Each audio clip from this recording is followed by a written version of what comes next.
Okay, apologies guys again. So I'm Prabhu Subramanian. I am an AppSec consultant working on freelance projects and so on. So I've built and open sourced a number of application security tools under the umbrella called AppThreat. So I've posted the GitHub link in the document. But today I'm going to talk about a tool that's very near and dear, something I've started loving called Yawn. Okay, so this is like a bug hunter's workbench. That's how the creator of Yawn is pitching the project. It's completely free and open source. There are just no telemetry, no tracking, nothing. Absolutely free to use, and so on. And what I have is some of the bugs that can be verified, reproduced using Yawn. Okay, so I have the document with screenshots, and I thought of showing Yawn, and I'll try to see maybe use the camera, and we'll see how it goes, and we can always repeat this talk once I have a better machine. So the first thing I wanted to show is a hack on a Tesla car. Okay, so you can feel free to play that YouTube video. So it's basically a, a, a drone, right? So basically, the bunch of people, Ralph Felipe, so they fly a drone with a Wi-Fi dongle near a Tesla, and then they basically exploit a vulnerability and make the car open and so on. Okay, and so I met one of the actual person involved in this hack, and he basically described the hack, and I had my laptop with me, and then we were like, okay, let's see if we can try to reproduce this hack using Yawn, right? The generally the issue with hacking, and especially car hacking and router hacking, is it's a very expensive and slow and time consuming process, right? So in this case, you need a real Tesla, right? You need the infotainment software, and then you need to either virtualize or run the real thing. And then these guys used a technique called fuzzing, which is like you identify the binaries and then you inject a lot of payload, and then expect a crash, or out of bounds, right, or some vulnerability, right, and then you wait for the crash, and then you try to exploit the crash. So that takes like say 6 months and so on, and then you make it very pretty marketing, right? Like all these drone and all these nice shows. Technically, they could have just walked with a laptop to the car, right, close to the car, and that that wouldn't have looked that pretty, that interesting.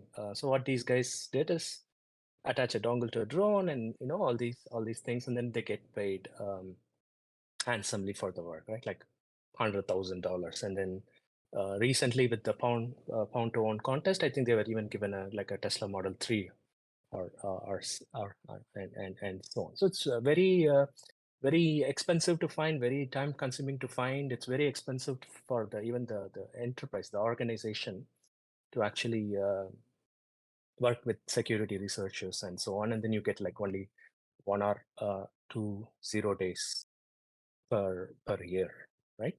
Whereas with the Yawn, the same vulnerability can be just detected within like few minutes. And we went to the hotel, and yeah, I opened up Yawn, and so what I have in my document are the exact Yawn queries that shows the vulnerability. Okay, and uh, yeah, I even have 3 screenshots explaining the vulnerability and so on. So with Tesla router and everything, because of GPL software, all of the source code are available on GitHub. We don't even have to buy the car. We don't even have to go through the trouble of replicating a working software and so on. So I've given the link to the actual source code of Tesla, right? So github.com's Tesla Motors /build root.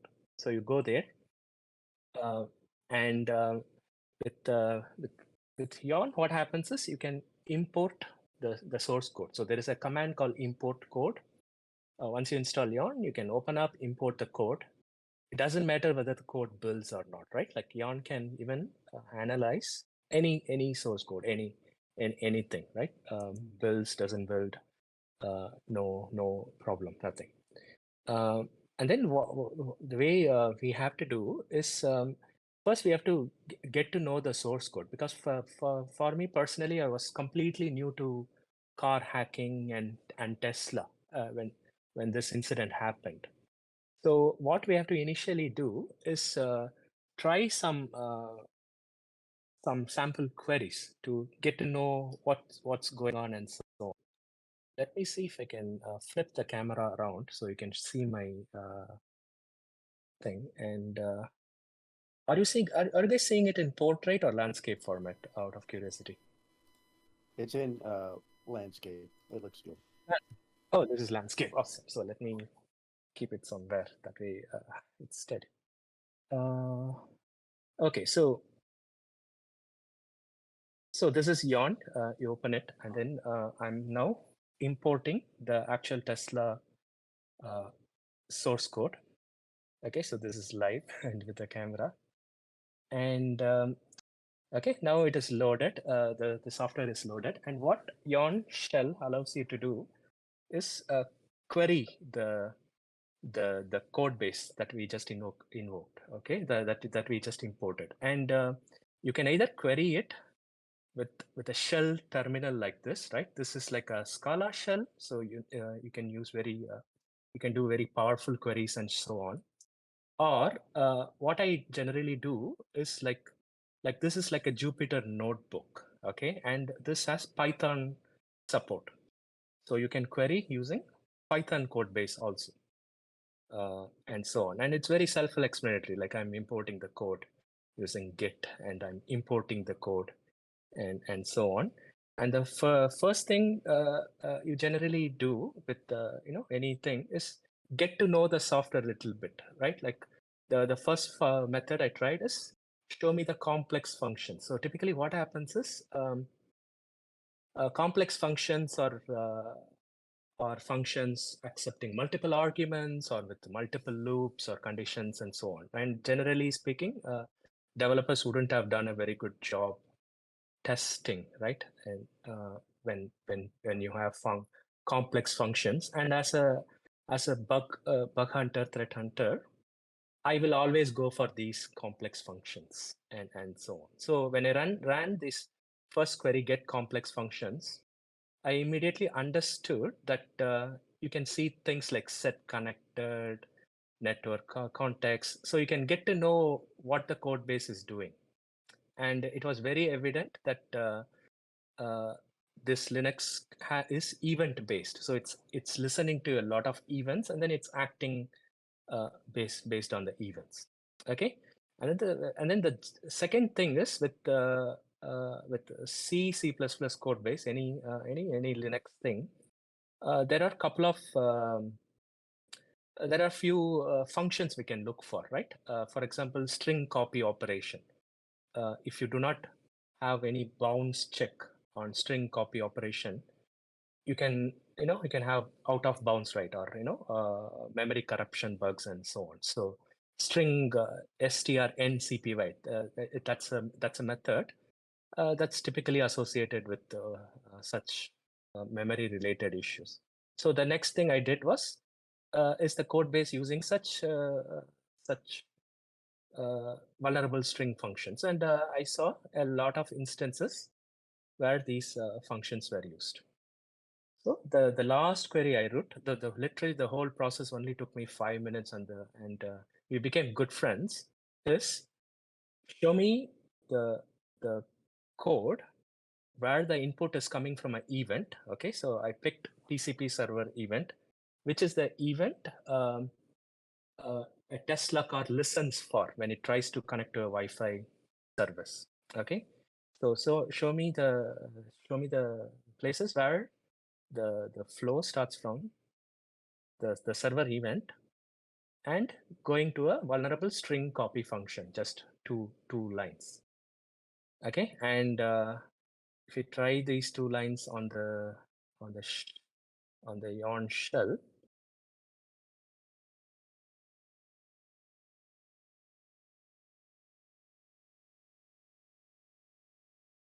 and that's it. So this is how Yawn works. Within seconds, you get the vulnerability. Literally, you don't have to go through all of this trouble of buying a car, trying to virtualize and software. So what it says is, look, this is the TCP server event, and the channel is the attacker controlled input, because the Wi-Fi hotspot decides the channel the client would connect on, right?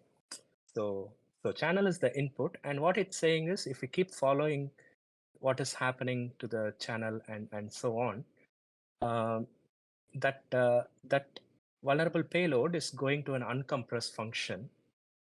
So when the Tesla when the Tesla car receives a payload from the Wi-Fi hotspot, and it's because it's doing these operations where some of these variables can be controlled by the input payload. So the uncompress will essentially create an out of bounds write situation, and then it goes to a string copy operation and so on. So because I've done a lot of audit of C++ software, I could immediately understand what is going on, and I can even put together an example also, right? So it was very easy for me. Within 5 minutes, I was showing this to these hackers, and we became good friends. So with Yawn, you can literally walk into any enterprise. So I am actually sitting at a hotel in Boston, right? So you can walk into any enterprise. You can get any kinds of gigs you want. Literally, like such a wonderful product. You can make fantastic money for medium, large enterprises and so on. You get very highly accurate vulnerabilities, 0 days, and it's effortless. Like you don't even have to go through all of these troubles and so on. So any questions so far? Am I okay? Is this very detailed? Okay. Yeah, so far it's excellent. This is a very incredible tool, just to show even like a starting surface to find vulnerabilities, that haven't been compensated by some other control. Absolutely. So I have a lot more to show, and towards the end, in fact, I will even show 0 days in Apache projects that are not even reported yet. So we can even, maybe after today, we can even create some CVEs and so on. But I personally got bored of filing CVEs and 0 days. Nowadays, I just don't bother. So the next thing I'm going to show is, so far, we looked at source code based vulnerability hunting. Okay, and if I can quickly explain the technique that powers Yawn.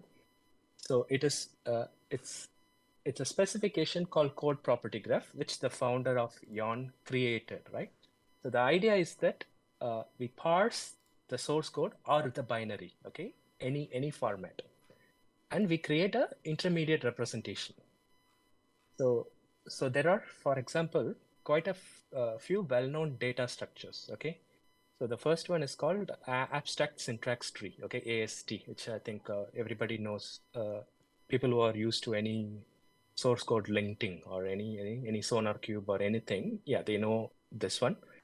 The second representation is control flow graph, which is optimized for conditional statements, if conditions, for loops. And then the third structure is called program dependence graph, because when things are multi-modules, right? Like there could be one module depending on another module, and so on. Things will get very complex. So you can't do that with only abstract syntax tree, because you need to track the flow of data input across modules, which could be across even binaries also, right? Like you need to reliably do all of that. So with code property graph, you get like a single structure that captures all of these information. So you don't lose anything about the application or the binary. And then you get a shell that allows you to query this complex structure. So imagine something like Google Maps, right? Which is making use of Bluetooth, GPS, Wi-Fi, everything to precisely locate where the given person is. Like you're using all these sensors and so on. Whereas typically code analysis, if you take grep tool, semgrep, for example, they will just only query the abstract syntax tree, and then they'll make a big fuss about it, right? But when you're only querying abstract syntax tree, you don't know about the flow of data across modules. So as long as the vulnerability exists in a single file, you will find it with grep. But the moment it crosses source code, binaries, and so on, you cannot just grep your way to 0 days. You need something very sophisticated, like what Yawn is doing. And what I have done is I've created a project called CPG Gen. So C code property graph generator. So it's a Python project. You just install it, and then you can run CPG Gen against any code base. Okay, Java, C, JavaScript, doesn't matter, even binaries. It will convert that input into this code property graph. And then you can then import that code property graph into the Yawn shell, and then you can do a lot of wonderful things. Okay, so the second topic is we file few 0 days against D-Link routers. Okay, using the same Yawn tool. So I have that router image, binary image with me. But typically, what we can do is if the router is using a GPL software like OpenWRT or something, you can just go download the source code. Okay, very easy. Or you can use binwalk. Okay, uh, to decrypt the firmware. So you go to the D-Link website, download the firmware, and then try using binwalk to decrypt and so on. Or the third option is you can buy the router, solder some special devices that you can buy for $100, and you can extract the binary files using telnet and so on. So there is like usually if we look up router hacking and so on, you can find a lot of instructions how to approach uh, IoT, IoT security and so on, right? So same syntax. So I've created the code property graph for a router binary. I'm importing into the Yawn shell, and we can start playing. We can start trying to understand. Okay, what's going on base. So what I just did is cpg.method.l. So like show me the methods, or just show me the names of the methods, right? And we can see that this router is making grpc call, right? And there are a lot of mg underscore methods and so on, right? So what I can then do is, okay, show me the methods that only start with mg underscore. Okay, so uh, there are quite a few methods, and one of the method that is very interesting is this set request handler.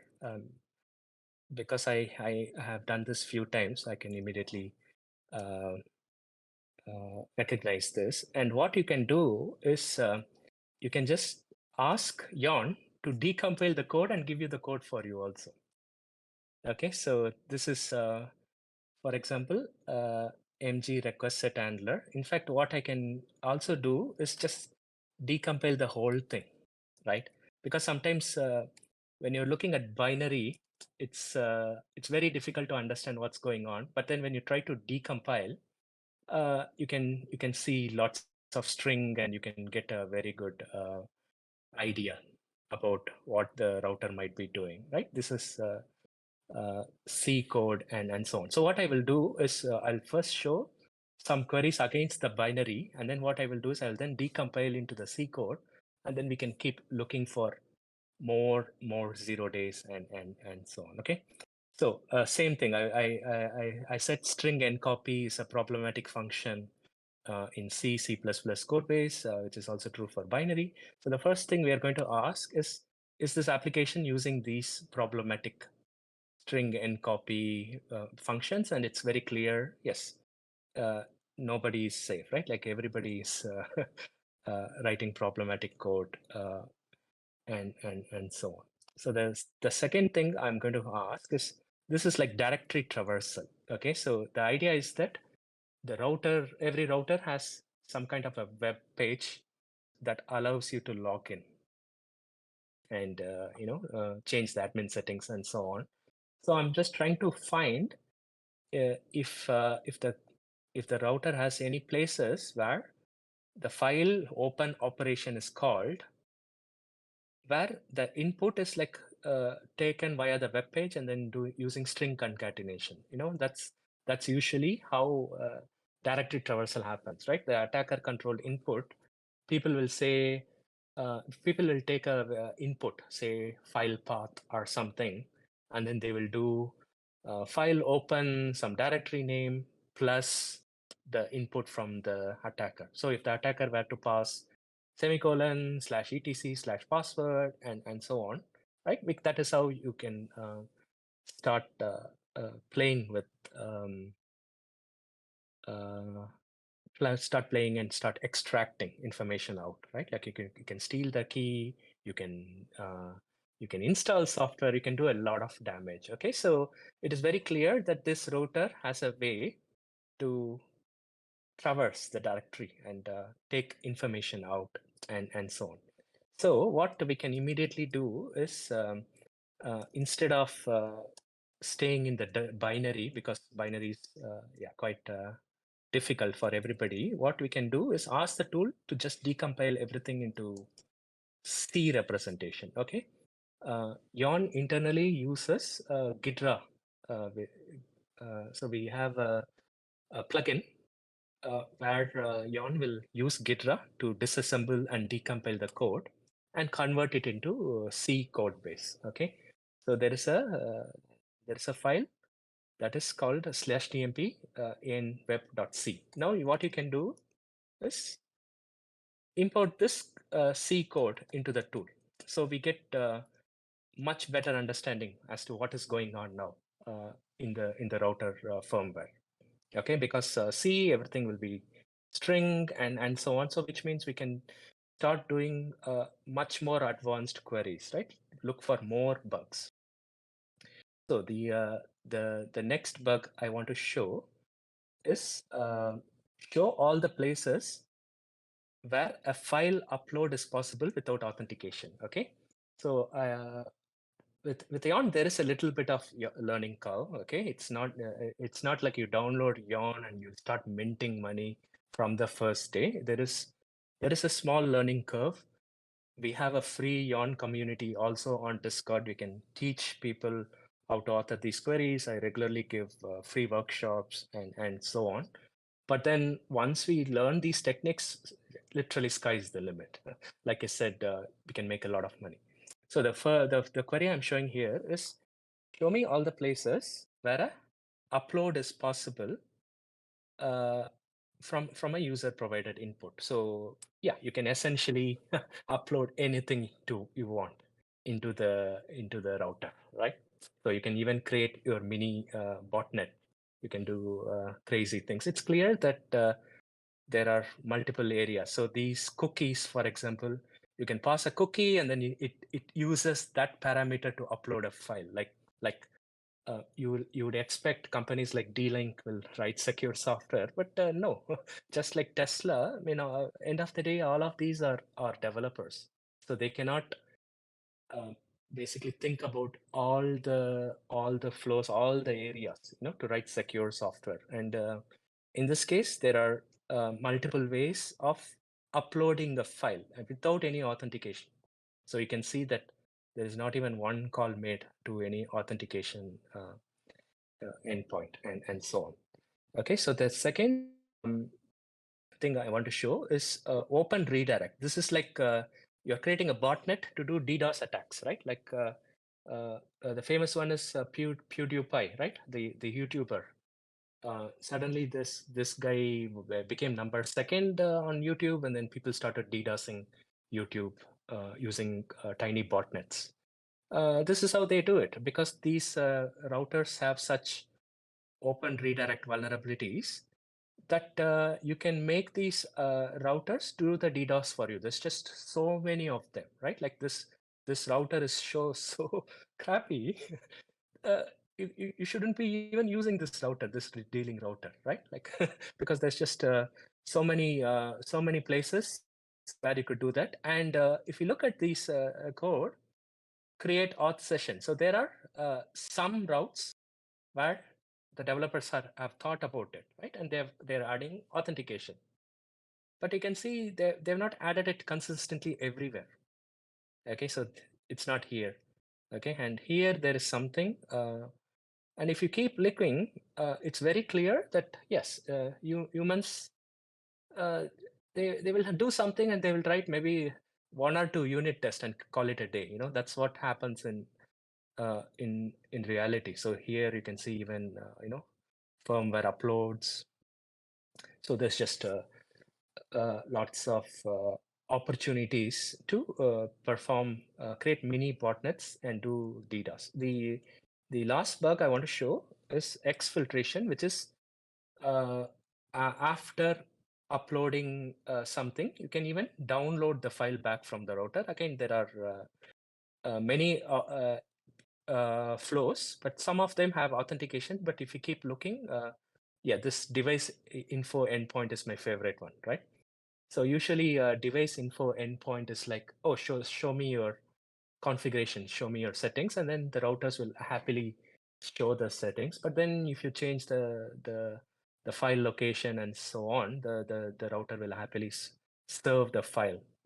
So if you can install a binary into the router that steals sensitive files, okay, from other computers, because computers will essentially trust routers. Okay, so if a binary in the router is trying to download files from computers, Windows or Linux and so on, most of the time it would work, and then you download those files from the router back. Very easy to exfiltrate and so on. So the gist is, so we did all these things, and uh, we gave a talk sometime back, and we reported over 20 0 days, right? Like we said, look, you have so many vulnerabilities, and surprise, surprise, dealing never responded.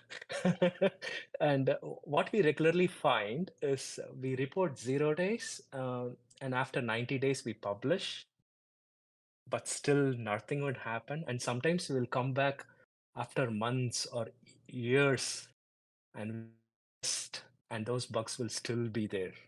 Okay, so that is the that is the scary reality of some of these vendors, where yeah, security is very yeah, very optional. Any questions so far? You guys having fun? Yeah, it's pretty sweet tool. Thank- Yeah, probably I got some questions. okay. Do the rules that I assume that man, how do you pronounce it? Yawn. Yawn. Yawn. Yeah, I've heard you say it 100 times. Yawn uses to kind of look for these potential vulnerabilities. Does it come with a rule set that's built into the tool, or do you have to write all your own, um, you know, rule sets? It's a good question. It's a good question. So this does what is called as data flow analysis. Okay, so it is analogous to pouring colored liquid when you're trying to find a leak in your pipeline, right? And you're pouring colored liquid. You identify all the entry points, and then you pour colored liquid, and then based on where it leaks, you know there is a leak. So even if you do not know much about those pipelines, you can still apply the principle. So that is how this tool is working. It is virtually constructing a code property graph, a graph representation, right? Like nodes and connections and so on. And then you can just make up your string. You can, even if you do not know the full method names and so on, you can just do stars and everything. And then you can start identifying the flows and so on. So having said that, what we do is I thought of covering at the end. So we have a commercial company called Quiet AI. Okay, I'm also consulting for Quiet AI, so it's funding all the bills and everything. Um, we we we have trained machine learning models. So because we have the code property graph representation of almost everything, right? Binaries, open source projects, and so on. We have trained the machine learning models to firstly identify sources and sinks, the entry points and exit points given code base. Okay, so the machine can start predicting the entry points, even if you completely do not know anything about the application. And then the second thing we have also started training the machine is to even predict the vulnerabilities. So the data flow analysis technique that I showed, yeah, you author a query and then it runs this query and then gives you all the result.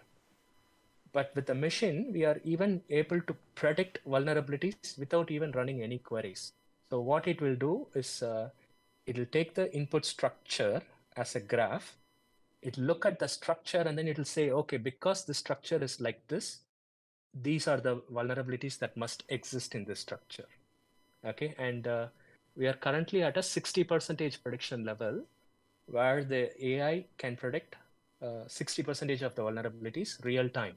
Okay, very, very quick. You show the AI any random code base, any application, enterprise applications, real time, we will get 60% of the vulnerabilities. And then the remaining 40% we have to query and look for it and so on. So we will have, for example, a lot of such queries depending on the language, like for Java or Spring and so on. We will have a lot of these queries that we run to get the remaining ones. But it's a matter of time. Given I'm feeling very positive about artificial intelligence, machine learning, right? Given enough data, given enough training, the machine can start predicting vulnerabilities, even if you do not have any queries and so on. Hope that answered. Is Quay AI? Are you part of the company? That's right. I'm consulting for them. So I am I'm a freelancer. I consult for quite 3 days a week, and then I do abstract consulting for the rest of the days. Okay. Yeah. Very nice. Very nice. Okay. I had a couple other And questions too, if you don't mind. sure, go for it. Go for it. Does Joern work with? Is it only on binaries and compiled code, or will it look at source code as well? Any code, Any source code. code also. So I think the Okay. first example Tesla was on source code. That's right. Any Yeah. language also, like Java, JavaScript. So for example, I have this is a AWS cloud application authored in JavaScript. And once you know the same principles, so you can do list AWS modules, used AWS modules. You can get to know the source code with these high-level functions. And then you can start looking for cloud-related vulnerabilities, right? For example, this is a query that will show all the places and hard-coded AWS credential is used, okay? So you say cpg.call, where there is a constructor calling the credentials function, and then it'll show you all the places where the credentials library, credentials class was used with hard-coded thing. And this is all the vulnerabilities where an attacker-controlled input is used to create cloud resources. So for example, this one query, my source is the context, and my sync is any method that does send, get, create, upload, delete, execute, right? So these are the operations you can perform on AWS. So even if you do not know much about AWS, right? Like you don't know anything about S3 or EC2 or any of those things, but you just know these words saying, okay, I know these are the operations you can perform on AWS, and I know the input is usually from a name called context. Now show me all the vulnerabilities in the code. That's it, right? And the tool will say, oh, look, here is the context. This is an input that's being sent to the S3 bucket. Or let's see, S3 delete. Let's see, submit job. This is like AWS batch job. So there is a vulnerability there. Create VM. So this is creating a virtual machine EC2 instance. A vulnerability in SCS, email service, send email service. And even if you were to be paid, say $1 per legitimate bug, yeah, you get the idea, right? These are unquestionable bugs. Like you can see that at no point in time the developer is doing any validation or sanitization or anything. Okay, so you can file all these bugs, and then the client will pay you very handsomely. So this is an example of using the same tool for a cloud JavaScript project. Okay, and in this document I've shared, I have real queries for a Java project. Okay, so this is an Apache project called Fineract. Okay, so it's some kind of banking application. So while preparing for this talk, I came across this project. Okay, and I have shared a couple of queries, and I don't believe there are any CVEs raised for these two bugs. Okay, so yeah, people can feel free to try it. And the issue always is trying to, because when you raise a ticket to Apache, they will also ask for a evidence. They will ask for a test case. They will even ask for sometimes a patch. Okay, so it is not enough if you just raise the bug alone, right? So this is SQL injection. We can clearly see a string variable called order is being concatenated with the SQL string. Okay, and the tool is correctly plotting. And we know order is a string because in the query I'm specifically saying, give me only the string, and so on. So very, very, very accurate. And I'm also escaping some typical validation code used by Apache people like escape and so on, right? So this is a SQL injection. I don't believe anyone has reported on this project. So feel free. And this is a directory traversal example in the same project. The thing is, there'll be many such bugs. Like it's very unusual that a project has only one CV 10 day. There'll be usually a lot. It's a question of how much time we are willing to spend and so on. But the once we know these techniques, you can do it in your free time. You can even do it as a full-time job. You know, it's very flexible. So here, this is an example where even though the method is called sanitize, okay, the sanitization doesn't do anything. Like here, you can see sanitize, but what they're really doing is, if you see string sanitize path equal to path dot normalize dot toString. So what normalize will do is only ensure the slashes are correct for Windows or Unix. You know, that's it. It doesn't do anything extra on top of it, even though the method is called sanitize. So typically when I go for any assessment to enterprise, I start my journey from methods titled sanitize, validate, and so on, because most of the time these will be very ineffective methods. Sometimes it'll be like function validate return true. It'll be like that, this ridiculous. Okay, we filed a 0 day for Cisco, and the method was literally doing function validate return true. Okay, so that's how some software are authored. They will create they'll create these as as like a Jira task, right? They won't even think about the logic and so on. So there'll be lots of bugs to find. So I hope I answered. So the tools and technique that you will learn with Yawn is any language, including binaries. Is this something How you are could? we doing for time? We should probably wrap it up in maybe about 5 more minutes. 5 minutes. Okay. I was gonna ask one Okay, more sure. question real quick too. Go for it. Do you know of anybody that's kind of automated this to work in like a DevOps or CI/CD pipeline to catch potential vulnerabilities on source code commits?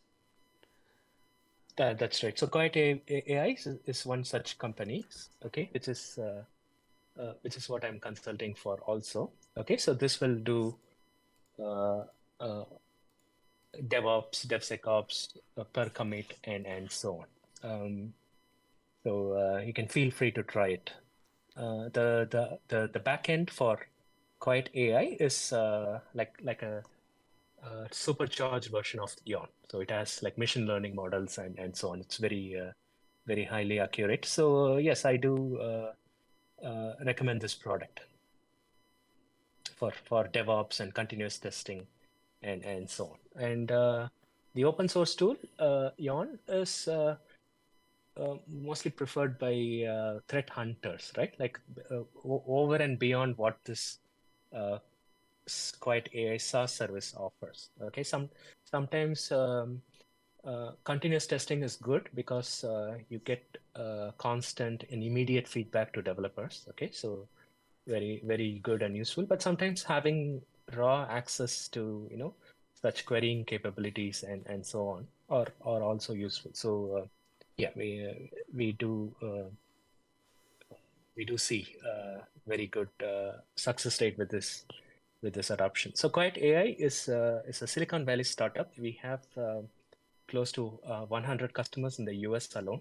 Okay, so we are VC funded and like very successful, and I think there is like good future on this. And then on the Yawn side, yes, I personally use it for my other side gigs and so on. I have my own personal clientele, and on the Yawn community, we have close to 500 people now on Discord, and all of these people who have discovered the tool are like doing very well. Cool. Well, any other questions for Prabhu? Yeah, I actually got one. So Yeah. with Quiet AI, essentially what it seems like, if you have like a, I guess, I don't know, if you're like a new person into a company, like you're a new person on the security team, and you're trying to understand these products, but you don't have the time to obviously like sort through all the code base and everything. You'd essentially upload it to Quiet AI and it just basically maps it out for you, almost like into like a mind map of everything that it does, so that you can quickly look at the threats and say, oh, you know what, this is a vulnerability, let's fix this. Is that like an accurate use case for it? Absolutely, that is another use case. Absolutely. It allows you to scale up the AppSec program, isn't it? So we have enterprises where one AppSec person will be managing 200 plus developers, right? And then what they will do is integrate with Quiet AI, and the results anyway will be out of the box will be highly optimized, very low false positives and so on. And then over time, what you can do is you can train the system to exactly focus on what you essentially need. And then, yeah, absolutely. That's awesome. Yeah, that's really cool. Awesome. Thank you. Thank you. And yeah, I've shared this doc. I have I had a lot more content, but like I said, we can have follow-up sessions. We can have multiple conversations and so on. I personally started looking into VLC. I think I was telling Sean also. Because what usually happens is a video player is like a virus, isn't it? Because a video player has to do so much, right? It has to completely take over your hardware, your graphics card, and everything to work properly. And all the users love video players, right? Like VLC, FFmpeg, Plex, everybody loves them, right? And all the antivirus people, they learn to suppress the noise, because when you flag VLC player as a virus, everybody will laugh at you. So you make your antivirus software not report any issues with these video players and so on. So that's why, for example, LastPass breach with Plex, like it's very target to go do bad things with the video players. So I personally, I'm very passionate about VLC player. I've spent a lot of time looking into it. Yeah, we have filed a number of 0 days against VLC player because by default VLC will have auto updates check turned on, right? The moment you install VLC, it'll keep checking for software updates.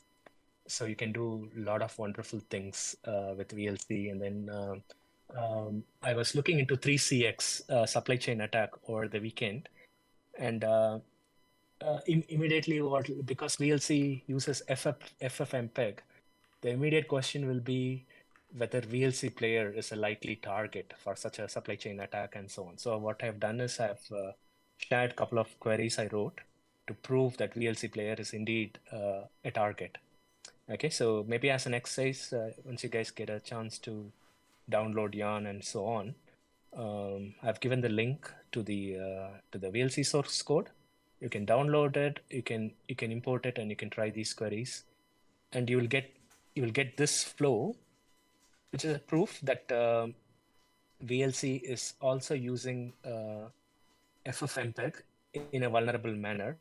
And interestingly, it is on the audio codec side. Okay, while everybody focuses on video, right?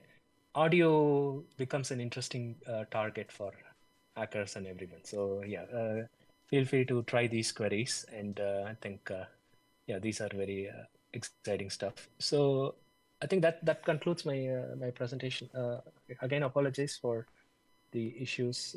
Yeah, I'll probably I'll probably ditch this Mac. I'll get something better.